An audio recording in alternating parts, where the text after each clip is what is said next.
الحمد لله والصلاة والسلام على رسول الله أما بعد مرحبا بكم جميعا. Bienvenue à tous. Aujourd'hui donc il y a une conférence axée autour du chapitre 44 de Riyad al-Salihin. Riyad al-Salihin, c'est un livre grandiose, extrêmement utile, dans lequel An-Nawawi rahimahullah,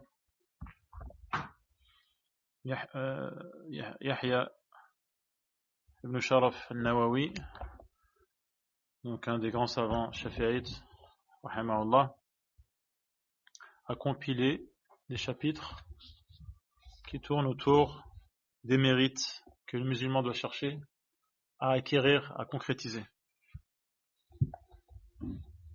Parmi ces chapitres, il y a le chapitre 44 intitulé Bab Tawqir al-ulama'i wal-kibari wa ahli al-fadli wa taqdimuhum ala ghayrihim wa raf'u majalisihim wa idharu martabatihim.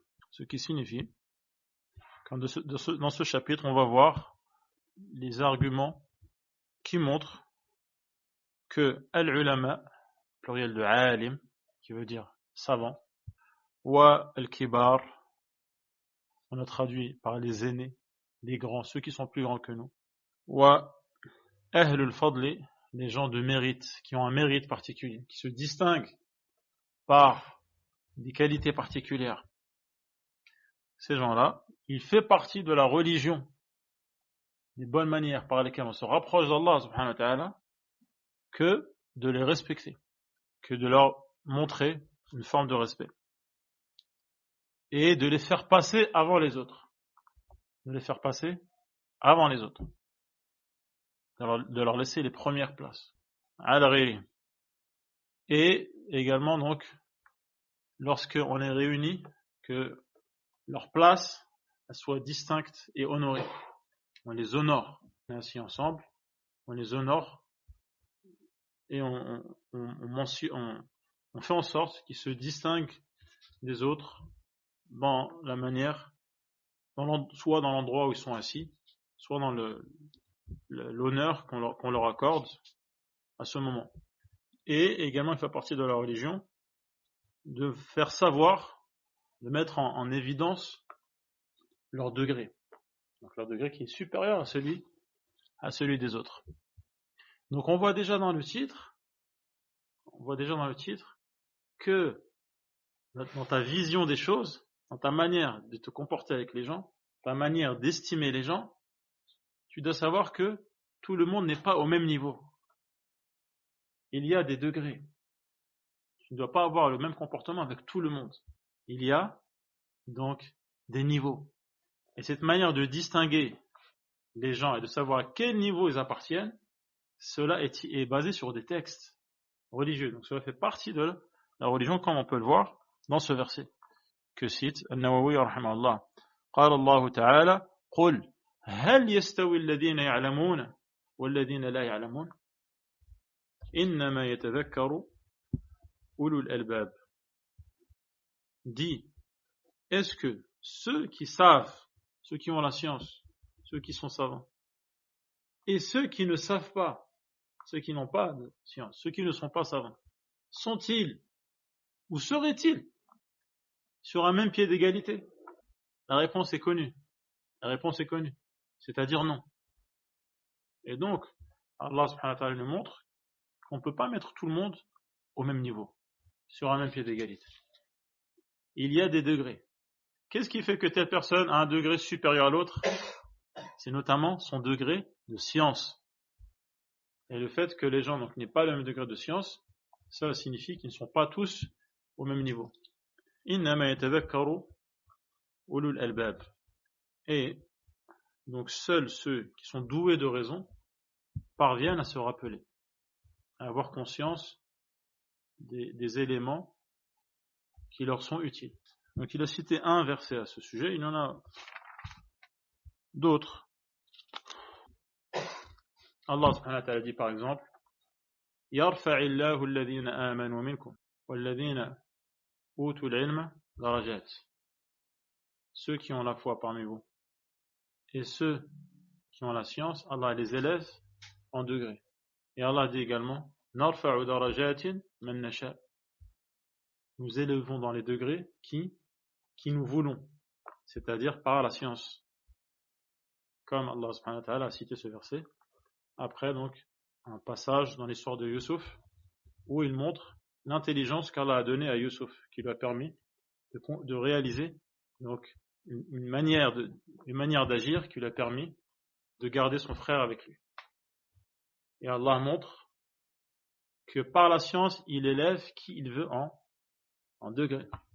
Et Allah montre également dans l'histoire de Qarun, cet homme qui avait une fortune colossale et qui a berné des gens, qui les a aveuglés par son luxe, par la profusion de ses richesses, au point où des gens ont espéré être comme lui, avoir autant de richesses, être autant fortunés que lui.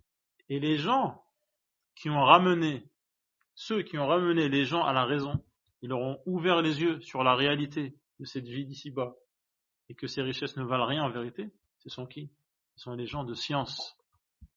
Parce qu'ils ont un degré supérieur qui leur ont permis de voir les choses à leur juste valeur et les estimer comme il se doit. Ne pas être donc sous illusion et pris par un effet d'optique et d'être complètement trompé sur la réalité des choses. C'est pour cela qu'Allah subhanahu wa ta'ala dit وَقَالَ الَّذِينَ أُوتُوا الْعِلْمِ. Ceux qui ont reçu la science. On dit aux autres, donc qui ont été obnubilés par la richesse, par l'argent, وَإِلَكُمْ ثَوَابُ اللَّهِ خَيْرًا لِمَنْ آمَنَ وَعَمِلَ صَالِحًا. Ils ont ouvert les yeux, ils ont rappelé, ils ont secoué, en disant que la récompense d'Allah est bien meilleure que tous ces biens matériaux pour ceux qui ont la foi et qui agissent convenablement, qui accomplissent les œuvres, les bonnes œuvres. Donc on voit dans le verset qu'il a cité et les autres que je vous ai cités également que les gens ne sont pas tous. Il y a des gens qui ont atteint un degré supérieur et c'est la science qu'Allah leur a donnée qui leur a permis d'occuper donc ce degré élevé. Et on voit également qu'Allah subhanahu wa ta'ala ordonne aux gens d'obéir à ceux qui détiennent le pouvoir. Ya ayyuhalladhina amanu ati'u Allah wa ati'u ar-rasul wa ulil amri minkum. Vous les croyants, obéissez à Allah, obéissez aux messagers et également à ceux parmi vous qui détiennent le pouvoir. Les savants disent, il s'agit de ceux qui ont l'autorité politique, et ce sont également les savants. Revenir vers les savants, suivre les savants, leur obéir dans ce qu'ils transmettent comme vérité et comme loi d'Allah subhanahu wa ta'ala, c'est un ordre d'Allah subhanahu wa ta'ala. Allah dit également dans un autre verset وَإِذَا جَاءَهُمْ أَمْرٌ مِنَ الْأَمْنِ أَوِ الْخَوْفِ أَذَاعُوا بِهِ. Allah blâme, critique certaines personnes qui diffusent toutes les informations sans distinction alors que ces informations contiennent des éléments qui ont pour effet de diffuser dans la société soit la peur, soit l'apaisement. Donc des informations qui ont un impact sur l'opinion publique, qui ont un impact sur l'état des gens, Allah blâme ceux qui les diffusent sans distinction. Et en disant وَلَوْ رَدُّوهُ إِلَى الرَّسُولِ وَإِلَى أُولِي الْأَمْرِ مِنْهُمْ لَعَلِمَهُ الَّذِينَ يَسْتَنبِطُونَهُ مِنْهُمْ. Si ils avaient consulté au préalable le prophète et ceux qui détiennent le pouvoir, ceux qui réussissent à déduire, qui ont la faculté de compréhension de la situation, ceux-là auraient su comment se comporter. S'il faut diffuser cette information, ou s'il ne faut pas, et donc dans ce verset, il y a également, encore une fois, l'ordre d'avoir pour référent ceux qui ont la science, ceux qui sont au courant des choses, ceux qui ont une vision éclairée de la situation et qui savent ce qu'il faut dire ou ne pas dire, quand le dire, à qui le dire, comment le dire. Pourquoi? On revient vers eux. Parce que justement, ils ont un degré supérieur. Et donc, il y a un lien qui doit être établi entre le commun des gens et ceux qui les surpassent par la science qu'Allah subhanahu wa ta'ala leur a ordonné, leur a donné. Et donc, le commun des gens, nous, devons revenir vers ces référents, ces savants. Donc, on voit que on n'est pas tous logés à la même enseigne. Il y a des degrés. Il faut le savoir. Et il faut l'accepter. Et il faut se montrer modeste. En sachant que il y a des gens vers lesquels revenir. Et il faut montrer et exprimer que ces gens-là ont un degré, ils ont un mérite, ils ont un honneur. Et nous, on a le devoir de le respecter. Ensuite, An-Nawawi, donc comme à l'accoutumée, il commence par les versets. Et ensuite, il mentionne les hadiths. عن ابن مسعود عقبة بن عمرو البدري الأنصاري رضي الله عنه قال قال رسول الله صلى الله عليه وسلم يؤم القوم أقرأهم لكتاب الله فإن كانوا في القراءة سواء فأعلمهم بالسنة فإن كانوا في السنة سواء فأقدمهم هجرة فإن كانوا في الهجرة سواء فأقدمهم سنا ولا يؤمن الرجل في سلطانه ولا يقعد في بيته على تكريمته إلا بإذنه رواه مسلم وفي رواية له فأقدمهم سلما بدل سنا أي إسلاما وفي رواية يؤم القوم أقرأهم لكتاب الله وأقدمهم قراءة فإن كانت قراءتهم سواء فليؤمهم أقدمهم هجرة فإن كانوا في الهجرة سواء فليؤمهم أكبرهم سنا. Donc dans ce hadith, le prophète sallallahu alayhi wa sallam nous dit, celui qui dirige la prière, c'est celui qui connaît le plus le Coran, le livre d'Allah, qui connaît le plus, qui a mémorisé le plus de versets ou de sourates du livre d'Allah. Si ils sont dans la mémorisation à égalité, ils connaissent tous autant de Coran. Alors dans ce cas-là, c'est celui qui connaît le mieux les hadiths, la sunna, les hadiths du prophète sallallahu alayhi wa sallam. Si ils sont à égalité dans la connaissance de la sunna, c'est alors celui qui a fait la hijra, l'émigration le plus tôt.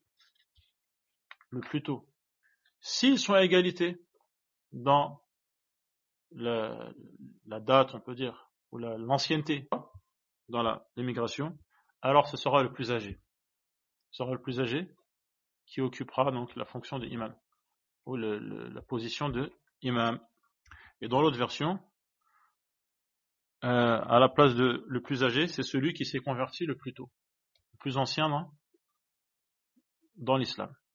Donc celui qui est imam, qui dirige une adoration importante qui est la prière, et que les gens suivent, ils prennent donc pour exemple et pour modèle, c'est celui donc qui a un mérite par rapport aux autres. Et donc c'est le meilleur d'entre eux. C'est lui qui sera mis en avant pour diriger la prière. Et on voit dans les critères de sélection qu'il y a la science en premier degré, la science du Coran, la science de la Sunna.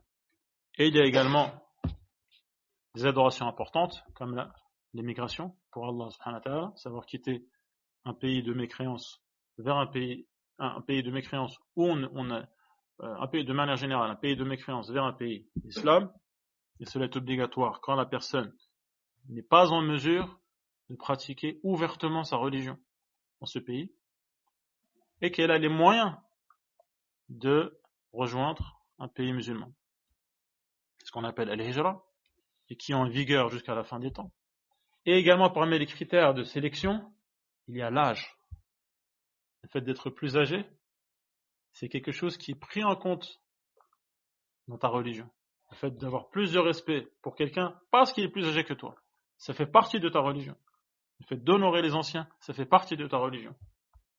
Et on va voir d'autres hadiths à ce sujet. Donc celui qui est censé être imam, c'est celui qui connaît le mieux la religion, le Coran. S'ils sont à égalité dans le Coran, celui qui connaît le mieux la sunna, les enseignements du prophète sallallahu alayhi wa sallam. Ça, c'est dans l'absolu. Dans l'absolu. Mais si dans la mosquée, il y a un imam attitré, officiel, dans ce cas-là, personne n'a le droit de devancer l'imam. Même si l'imam ne connaît que une ou deux sourates et que tu connais le Coran par cœur, tu n'as pas à le devancer, à prendre sa place, si c'est l'imam officiel de la mosquée. Il est attitré dans cette mosquée. C'est ce qu'on voit à la fin du hadith. وَلَا يَؤُمَّنَّ الرَّجُلُ الرَّجُلَ فِي سُلْطَانِهِ. Personne ne doit être l'imam de quelqu'un dans sa zone de pouvoir. Dans la zone, dans l'espace où lui a un pouvoir de décision. Personne ne doit prendre sa place dans la direction de la prière.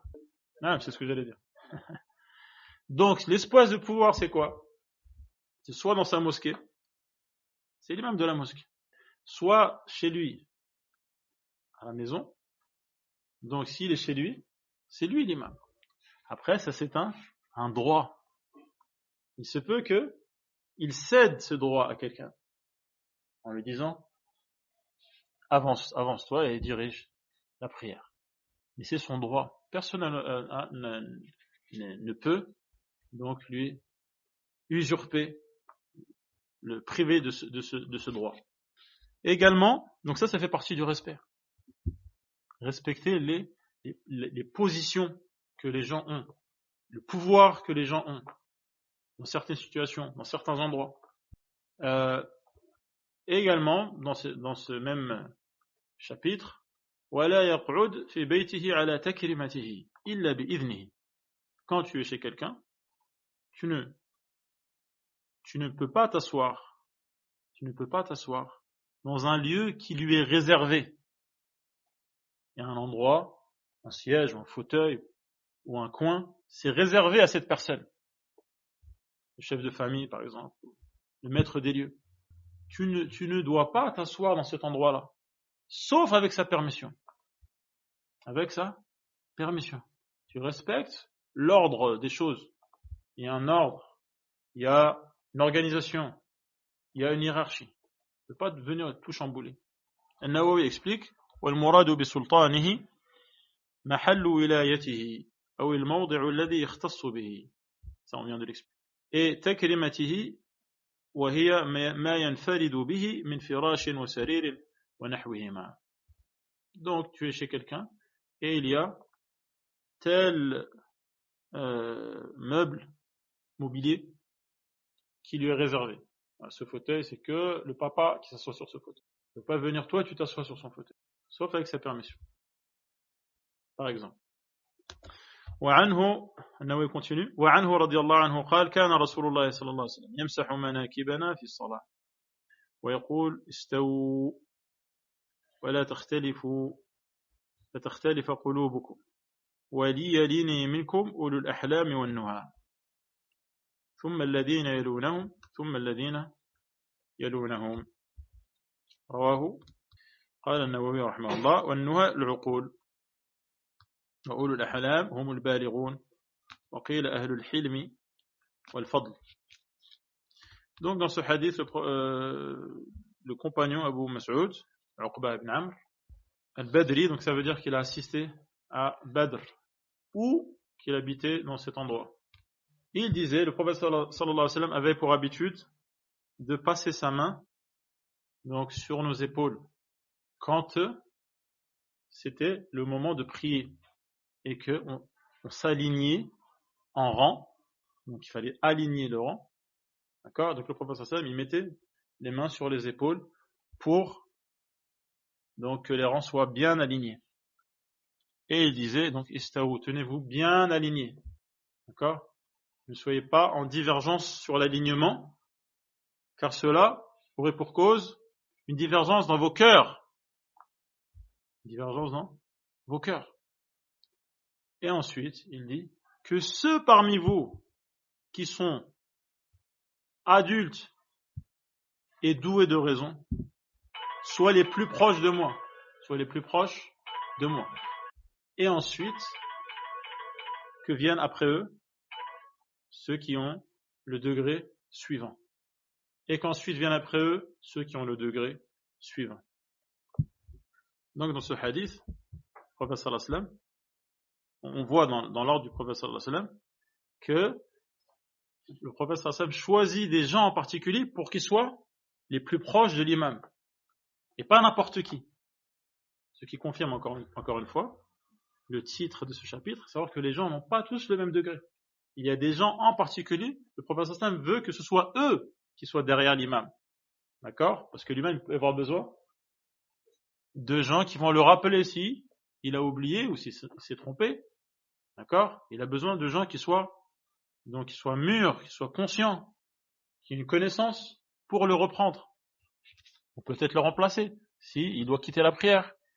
Et également les autres qui sont dans le groupe de prière, ils vont prendre exemple sur ceux qui sont juste derrière l'imam, dans les mouvements qu'ils vont faire. Parce que ce sont eux qui directement voient l'imam et le suivent. Et ensuite les autres suivent le premier rang. Et ainsi de suite. Le prophète sallallahu alayhi wa sallam veut que ce soit les meilleurs des gens qui soient derrière lui. Donc les gens qui sont adultes pour nous musulmans, c'est pubère. On peut être adulte à 12 ans, 13 ans, 14 ans. Et ceux qui ont an-nuha, c'est-à-dire les gens doués de raison, les gens donc raisonnables, intelligents. Ce sont ces gens-là qui sont mis en avant. Ils sont mis en avant par rapport aux autres. Donc dans ce hadith, Nawawi dit donc al-ahlam, ça veut dire ceux qui sont pubères, ceux qui sont adultes. Et il dit, certains ont dit, al-ahlam, ça veut dire les gens qui sont pondérés. C'est ce que ça veut dire. Ceux qui sont pondérés, ça veut dire les gens qui ont une maîtrise de leurs sentiments, de leur réaction, qui ne se mettent pas en colère immédiatement, qui ne démarrent pas au quart de tour. En arabe, on dit donc ahlul hilm. Al-hilm, quelqu'un qui lui parle mal et patiente. Il réussit à se maîtriser, à maîtriser ses émotions, à pardonner, à faire comme si de rien n'était. Ça, il n'avait rien entendu. C'est un haut degré dans le bon comportement. Quelqu'un qui a réussi à se détacher des choses, à prendre du recul par rapport aux choses. Donc, également, on appelle ce genre de personnes ulul ahlam. Ou al-fadl, ça veut dire dépasser. Le fadl, c'est ceux qui dépassent, c'est ceux qui ont plus. C'est-à-dire les gens qui dépassent, qui surpassent les autres par leur bon comportement, par les actes de mérite, leurs actes de mérite. Dans ce hadith, le prophète sallallahu alayhi wa sallam encourage ce genre de personnes, les gens de mérite, les gens qui ont plus de science, les gens qui connaissent plus de Coran, à venir avant les autres. À venir avant les autres pour être juste derrière l'imam. Pour être juste derrière l'imam. Ça ne veut pas dire que s'il y a des gens qui ne répondent pas à ces critères, on les empêche d'être derrière l'imam, comme les enfants par exemple. Vous avez compris la différence? Le prophète sallallahu alayhi wa sallam ne dit pas, n'interdit pas à ceux qui ne sont pas adultes ou ceux qui n'ont pas particulièrement de science d'être derrière l'imam. Il encourage ceux qui répondent à ces critères à prendre la place qui les attend et qui est normalement derrière l'imam. Donc ça veut dire qu'ils doivent venir avant les autres pour occuper cette place qu'ils méritent. Mais si on voit un enfant au premier rang et qu'il est venu et que c'est pas un enfant qui perturbe la mosquée, personne n'a le droit de quoi? De l'expulser du premier rang, de lui dire recule, tu n'as rien à faire ici. وعن عبد الله. Ensuite, il y a un autre hadith. Je vais lire juste une partie. فانطلق عبد الرحمن بن سهل ومحيصة وحويصة ابن مسعود إلى النبي صلى الله عليه وسلم فذهب عبد الرحمن يتكلم فقال كبر وهو أحدث القوم فسكت فتكلم فقال أتحلفون وتستحقون قاتلكم وذكر تمام الحديث متفق عليه. Donc ce hadith, je ne vais pas le lire en entier parce que faut expliquer le contexte, etc. Donc on va juste lire le passage qui nous intéresse particulièrement dans ce chapitre. Donc bref, suite à un assassinat, il y a eu Abdurrahman ibn Sahl et Muhayyisa et Huwayyisa, et ces deux sont les enfants de Mas'ud. Ces trois personnes donc sont partis voir le prophète sallallahu alayhi wa sallam au sujet de cette affaire. Abdurrahman, qui était pourtant concerné par cette affaire de sang, c'était lui le premier concerné. Il a voulu prendre la parole auprès du prophète sallallahu alayhi wa sallam et s'adresser au prophète sallallahu alayhi wa sallam. Le prophète sallallahu alayhi wa sallam lui a dit Kabbir, kabbir, c'est-à-dire développe. C'est lui le concerné par l'affaire. Mais il n'était pas tout seul. Il y avait avec lui deux personnes plus âgées que lui. Le prophète sallallahu alayhi wa sallam lui a dit Kabbir, kabbir. An-Nawawi explique قوله كبر كبر معناه يتكلم الأكبر. Le plus âgé, c'est lui qui prend la parole. Le plus âgé, c'est lui qui prend la parole. Il dit وهو أحدث القوم. Et c'était le plus jeune des trois. فسكت. Il a gardé le silence. فَتَكَلَّمَا. Et les deux autres qui étaient plus âgés que lui, ce sont eux qui ont pris la parole. Et ensuite, le prophète sallam leur a dit ce qu'il fallait faire à ce sujet. Et on retrouve ce respect dans un autre hadith qui n'est pas cité, où le prophète sallam était avec les compagnons, et le prophète sallam leur a parlé d'un arbre qui ressemble aux croyants. Un arbre qui ressemble aux croyants. Le prophète sallam, il avait un cœur de palmier. Un cœur de palmier. Et il leur disait, il y a un arbre qui ressemble aux croyants. De quel arbre s'agit-il? Ibn Omar, qui était jeune à l'époque, il savait que c'était le palmier. Donc, il avait l'intuition que c'était le palmier, qui ressemble aux croyants. Le palmier, tout ce qui est dans le palmier, c'est utile. Le croyant, il est utile. Il n'y a rien de plus utile sur cette planète et dans cette société qu'un musulman. Et il ressemble donc au palmier. Les compagnons ont commencé à évoquer les arbres du désert. Les arbres du désert sont partis loin de la ville. Et Ibn Omar savait que c'était le palmier. Il dit, mais il y avait avec nous des personnes plus âgées que moi. Il y avait notamment son père. Et des gens plus âgés. Il dit, j'ai pas voulu prendre la parole. Par respect. On voit le respect des personnes qui sont plus âgées que nous dans un autre hadith qui est rapporté par An-Nawawi ici, mentionné par An-Nawawi plutôt. عن ابن عمر رضي الله عنهما أن النبي صلى الله عليه وسلم قال أراني في المنام أتسوك بسواك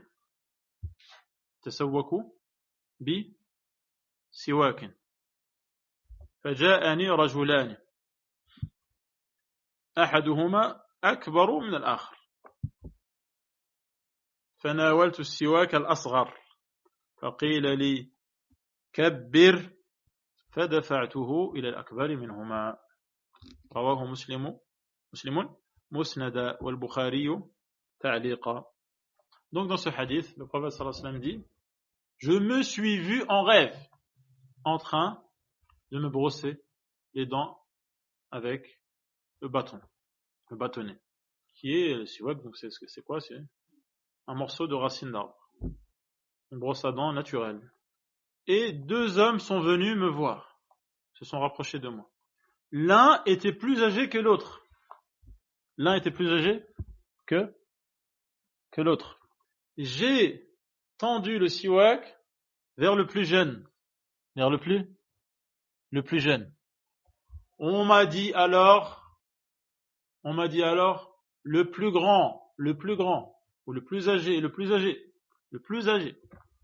C'est-à-dire commence par le plus âgé, ou donne-le au plus âgé. Et les rêves des prophètes sont une révélation. Les rêves des prophètes sont une révélation. Le prophète sallallahu alayhi wa sallam a dit, je l'ai donc j'ai donc donné le siwak au plus âgé des deux. Donc on voit clairement dans les deux derniers hadiths qu'on a lus que l'âge entre en compte, c'est pris en compte le fait qu'une personne elle a plus d'années que toi. Tu dois prendre ça en compte. Tu ne dois pas le traiter comme tu traites quelqu'un qui a ton âge ou quelqu'un qui est plus âgé que toi, qui est plus jeune que toi. C'est ta religion qui t'apprend cela. Le simple fait qu'il soit plus âgé suffit pour que tu lui exprimes plus d'égard, plus d'honneur et de respect.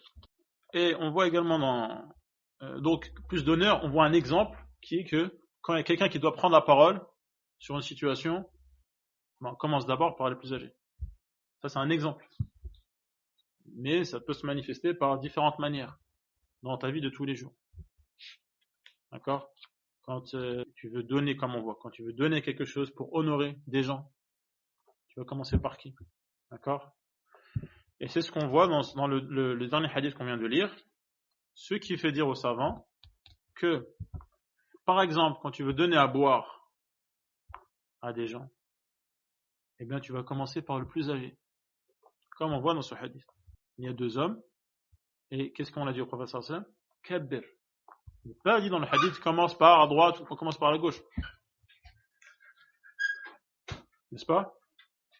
Donc ce qui est pris en compte, c'est de commencer par le plus âgé. Effectivement, il y a le fameux hadith où le prophète sallallahu alayhi wa sallam avait un ustensile où il buvait, duquel il buvait, et il y avait des gens à sa gauche, qui étaient les personnes âgées, et il y avait à sa droite un jeune, ou un enfant. Et le prophète sallallahu alayhi wa sallam a demandé la permission à l'enfant ou au jeune qui était à sa droite, est-ce que tu me permets de commencer par les personnes qui sont plus âgées? Et cet enfant a dit non, je ne fais passer avant ce qui reste de ce que le prophète sallallahu alayhi wa sallam a bu, personne.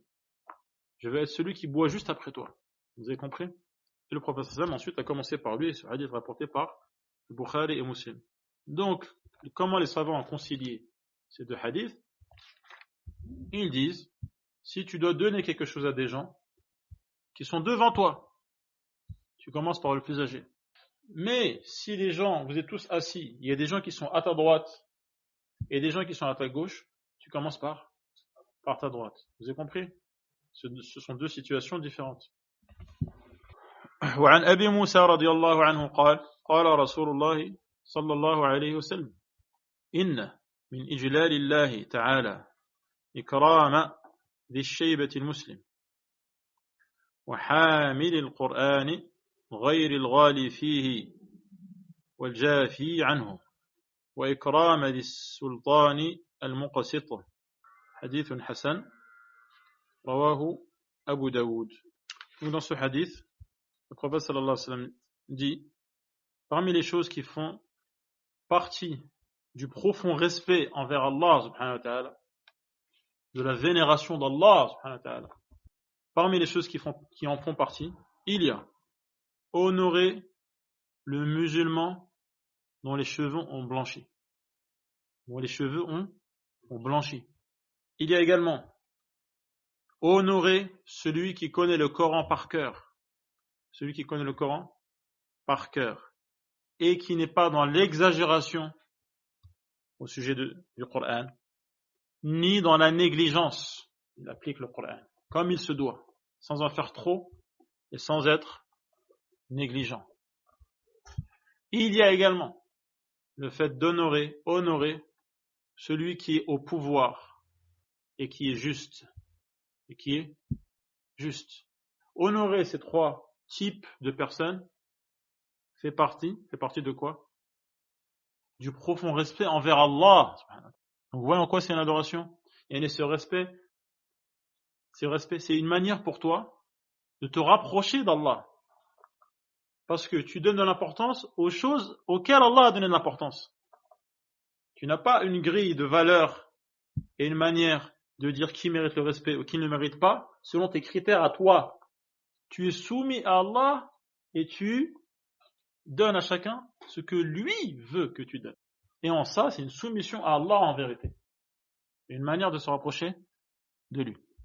وعن عامر بن شعيب عن أبيه عن جده رضي الله عنهم قال قال رسول الله صلى الله عليه وسلم ليس منا من لم يرحم صغيرنا ويعرف شرف كبيرنا.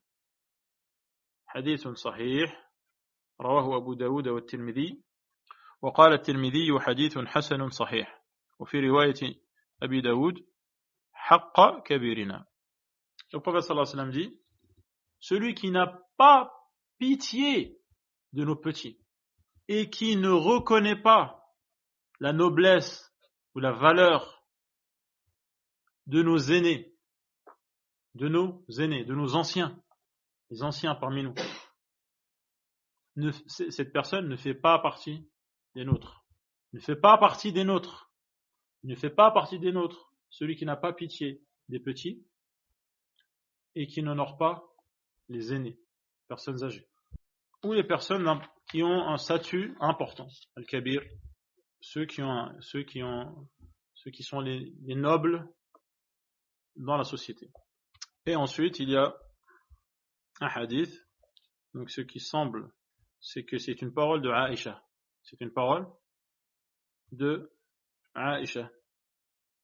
عن ميمون بن أبي شبيب رحمه الله أن عائشة رضي الله عنها مر بها سائل فأعطته كسرة، ومر بها رجل عليه ثياب وهيئة فأقعدته فأكل، فقيل لها في ذلك فقالت قال رسول الله صلى الله عليه وسلم أنزل الناس منازلهم، رواه أبو داود. لكن قال ميمون لم يدرك عائشة، وقد ذكره مسلم في أول صحيحه تعليقا، فقال وذكر عن عائشة رضي الله عنها قالت أمرنا رسول الله صلى الله عليه وسلم أن ننزل الناس منازلهم. Donc, dans cette citation de Aïcha, parce que, comme on le voit, ceux qui ont compris en arabe, on ne peut pas attribuer cette parole au prophète sallallahu alayhi wa sallam. On ne peut pas attribuer cette parole directement au prophète sallallahu alayhi wa sallam. Mais c'est une citation de Aïcha, et elle tient cela du prophète sallallahu alayhi wa sallam. Elle tient cela du prophète sallallahu alayhi wa sallam. Le contexte, quel est-il? Un mendiant est passé près de Aïcha, d'accord, en demandant la charité. Aïcha lui a donné un morceau de pain. Et un homme donc qui était bien habillé, qui avait une apparence élégante, est également passé à proximité de Aïcha. Aïcha l'a fait s'asseoir et ensuite il a mangé. Quand on lui a demandé des explications à ce sujet, elle a dit, donc, le prophète sallallahu alayhi wa sallam nous a ordonné d'estimer chacun à sa valeur. Chacun à sa valeur. Et les gens n'ont pas le même degré de valeur dans la société. Et donc à chacun le comportement qui lui convient. وعن ابن عباس رضي الله عنهما قال قدم عيينة بن حصن فنزل على ابن أخيه الحر بن قيس وكان من النفر الذين يدنيهم عمر رضي الله عنه وكان القراء أصحاب مجلس عمر ومشورته كهولا كانوا أو شبانا. Quelqu'un qui a le Riyad Salihin? Il y a un Riyad Salihin? Soit مشورته ou مشاورته, faut vérifier. كهولا كانوا أو شبانا. Ibn Abbas رضي الله عنهما rapporte. Il dit Uyayna ibn Hisn est arrivé donc à la ville où se trouvait Omar ibn Khattab et il est descendu, donc c'était l'invité de son neveu Al-Hurr ibn Qais. Al-Hurr ibn Qais, le neveu donc, de cette personne qui s'est rendue auprès de Omar ibn Khattab, Al-Hurr ibn Qais, ce neveu, faisait partie des gens qui entourent Omar ibn Khattab. Quand Omar ibn Khattab, donc, gardait à proximité de lui. Il faisait partie de sa cour, de ses conseillers, de son assemblée. Et Al-Qurra, Al-Qurra, ce sont ceux qui se distinguent parce qu'ils ont mémorisé le Coran et ont une connaissance religieuse. Donc ce sont des savants. Al-Qurra. Al-Qurra, donc ces savants qui connaissaient le Coran par cœur, qui comprenaient le sens du Coran, qui se distinguaient par leur science, par leur adoration, par leur piété, c'était les gens qui entouraient Omar ibn al-Khattab, son assemblée, ses conseillers, ses proches. C'était à eux que Omar ibn al-Khattab demandait conseil. C'était avec eux donc qu'il traitait des questions, qu'il abordait les sujets importants. Kuhulan kanu aw shubbana, quel que soit leur âge, quel que soit leur âge, qu'ils soient jeunes ou d'âge mûr. Le kahl, c'est celui qui a dépassé quoi? La jeunesse. Qui arrive à un âge où on commence à avoir des cheveux blancs, vers la fin de la trentaine. Ça s'appelle comment en arabe? Kahl. ويكلم الناس في المهد وكهلا. Donc qu'ils soient jeunes, le shabab, c'est commence à la puberté, jusqu'à quelque part dans la trentaine, et ensuite commence l'âge mûr, al-kuhula. Quel que soit donc leur âge, qu'ils soient jeunes ou d'âge mûr. C'était eux qui entouraient Omar ibn al-Khattab, c'est eux qui demandaient donc conseil. Et Al-Hurr ibn Qais faisait partie de ces gens-là. Son oncle donc est venu le voir, il est venu chez lui. فقال عيينة لابن أخيه يا ابن أخي لك وجه عند هذا الأمير فاستأذن لي عليه. Il a dit, mon neveu, tu es respecté, tu as tes entrées auprès de cet émir, donc demande-lui la permission pour que je m'entretienne avec lui, intercède en ma faveur pour que je puisse le voir. فاستأذن له فأذن له عمر بن الخطاب. Donc qui a demandé la permission? C'est qui a demandé la permission? Al-Hurr ibn Qais a demandé la permission à qui? À qui? À qui il a demandé la permission? À Omar ibn Khattab. Pour qui il a demandé la permission? Pour son oncle. Réveillez-vous. Pour son oncle. Comment s'appelle son oncle? عيينة. طيب. فقال donc فأذن له عمر ibn Khattab. فلما دخل, donc lorsqu'il fut entré, qui fut entré? L'oncle. Comment il s'appelle? عيينة. قال هي يا ابن الخطاب فوالله ما تعطينا الجزل ولا تحكم فينا بالعدل. Donc il y a un discours sévère envers Omar ibn Khattab en lui disant, tu ne nous donnes pas grand chose et tu n'es pas juste envers nous. Les lois que tu appliques ne sont pas justes. Il dit ça à qui? À Omar ibn al-Khattab. Ce que tu nous donnes est insignifiant. فغضب عمر رضي الله عنه. Omar ibn al-Khattab s'est mis en colère. حتى هم أن يوقع به. Omar ibn al-Khattab a eu la ferme intention de punir, de punir cette personne qui a manqué de respect envers lui. فقال له الحر. Qui est le Hurr? Par rapport à Uyayna qui a dit cette parole, qui est-il? Son neveu, le fils de son frère. فقال له الحر يا أمير المؤمنين, émir des croyants. Il parle à qui maintenant? À Omar ibn Khattab. إن الله تعالى قال لنبيه خذ العفو وأمر بالعرف وأعرض عن الجاهلين وإن هذا من الجاهلين. Un verset. Et les cœurs sont vivants. Les cœurs sont vivants, réceptifs. Il lui a dit, Amir al-Mu'minin, émir des croyants, Allah a dit son prophète, Khudil afu, accepte des gens, prends des gens, ceux qui sont capables de donner. Al-afu. Wa amur bil-urf, ordonne ce qui est reconnu pour être bien et convenable. Et détourne-toi des ignorants. On pourrait même dire, ignore les ignorants. Et cette personne fait partie des ignorants. Détourne-toi. Ne prête pas attention aux ignorants. Et cette personne fait partie des ignorants. Celui qui t'a mal parlé. Et qu'est-ce qui va se passer à votre avis maintenant? Inverse. Tu vas dire inverse. وإن هذا من الجاهلين والله ما جاوزها عمر حين تلاها عليه. Et je jure par Allah, Omar al-Khattab n'est pas allé plus loin. Il s'en est tenu. Quand tu lui as récité le verset, détourne-toi d'ignorant. Ça y est, il a fait comme si de rien n'était. Alors qu'il s'était mis en colère. وكان وقافا عند كتاب الله تعالى. Et Omar al-Khattab était quelqu'un qui ne franchissait pas les limites fixées par le livre d'Allah. Détourne-toi, détourne-toi. رضي الله عنه رضي عنهم أجمعين. رواه البخاري. Donc on voit dans ce hadith de nombreuses leçons, notamment que Omar al-Khattab, est-ce qu'il demandait conseil, faisant un référendum général, tout le monde donne son avis, le savant, l'ignorant, celui qui comprend, celui qui ne comprend pas? Non. Il demande conseil à ceux qui ont de la science.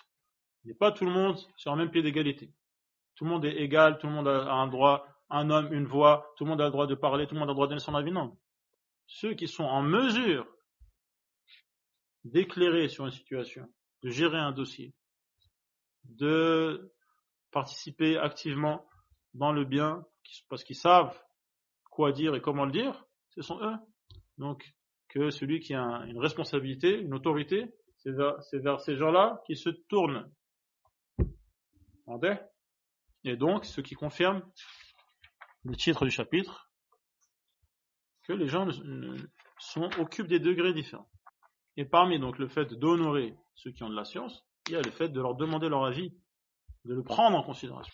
Plus d'autres leçons, donc comme leçon de comportement de Omar al-Khattab radiyallahu anhu, et d'accorder une importance grandiose au Coran.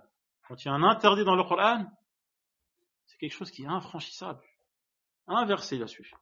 وعن أبي سعيد سمرة بن جندب رضي الله عنه قال لقد كنت على عهد رسول الله صلى الله عليه وسلم غلاما فكنت أحفظ عنه فما يمنعني من القول إلا أنها هنا رجالا هم أسن مني متفق عليه. Donc ce hadith également confirme ceux qu'on a cités tout à l'heure.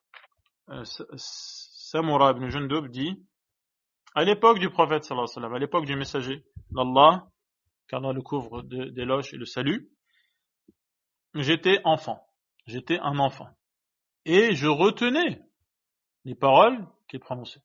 Donc il connaissait par cœur de nombreux hadiths du prophète sallallahu alayhi wa sallam. Cependant, la seule chose qui m'empêchait de prendre la parole, de m'exprimer, de prendre la parole, c'est qu'il y avait des gens plus âgés que moi. Il y avait des gens plus âgés que moi. Je gardais ce hadith rapporté par Al-Bukhari et Muslim. Et le dernier hadith, donc on ne va pas le lire car...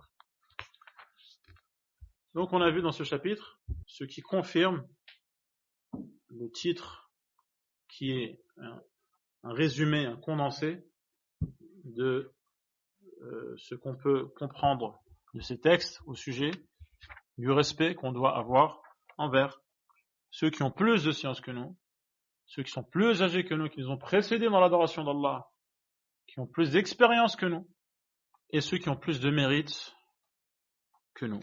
Et ce respect, donc, il se manifeste de différentes manières dans les différentes situations qu'on est amené à rencontrer dans nos vies. Et cela fait partie de la religion, car les bonnes manières ce n'est pas un luxe ou quelque chose de optionnel, cela fait partie de l'islam. Le prophète sallallahu alayhi wa sallam, sa mission consiste à parfaire les bonnes manières. Et donc cela fait partie des bonnes manières qui font partie de la religion. Et il n'y a rien de plus lourd dans la balance, jour du jugement, que les bonnes manières. وفق الله الجميع لما يحب ويرضى والله أعلم.